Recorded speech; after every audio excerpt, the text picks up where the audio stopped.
This place always makes me think of the Sopers. Well, they were the lighthouse keepers up here, right from the start.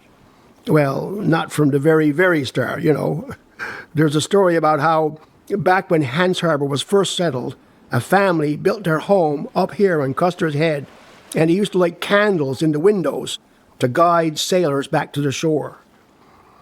But from the time they built that first lighthouse, way back in 1881, well, it was Sopers who were here tending it. Now, if that's not heritage, I don't know what is. That lighthouse you see there now, well, that was put there in 2014.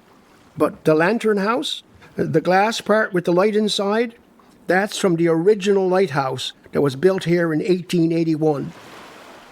There used to be a little store built onto it with a bed and a wood stove, so Mr. Soper could stay overnight if the weather was bad enough. William Soper, that would have been. And then his son Frank took it over, and then his son Bill was hired by the Department of Transportation and put in charge of putting in this new one that you see here now. So it was the Sopers all the way down the line, you see. Yeah, this one's got 4 sides, of course, instead of 8, but it feels the same somehow.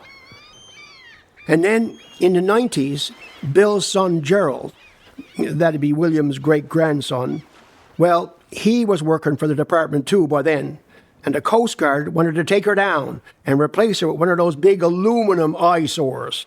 And Gerald Soper had to put a stop to that.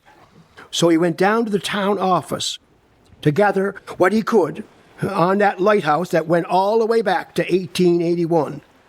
And once he did that, well, it was clear that the lighthouse was part of our heritage. And, well, that was that. And there she stands, as well kept as anyone could ask for. And there's no aluminum here. Oh, yes, it's still a working lighthouse. Still operating, I mean. She's electric now, of course. They done that way back in '68. But she's still keeping people safe. Perhaps a little bit better than an old candle in a window. At least I certainly hope so.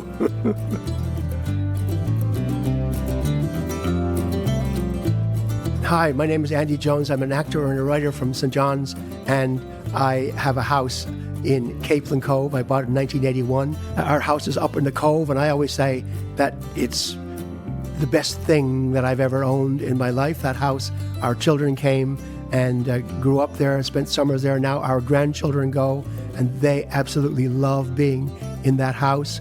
Of course, a bunch of our friends came to visit us, and they have now, because of the beauty that surrounds them, have bought houses in the cove also.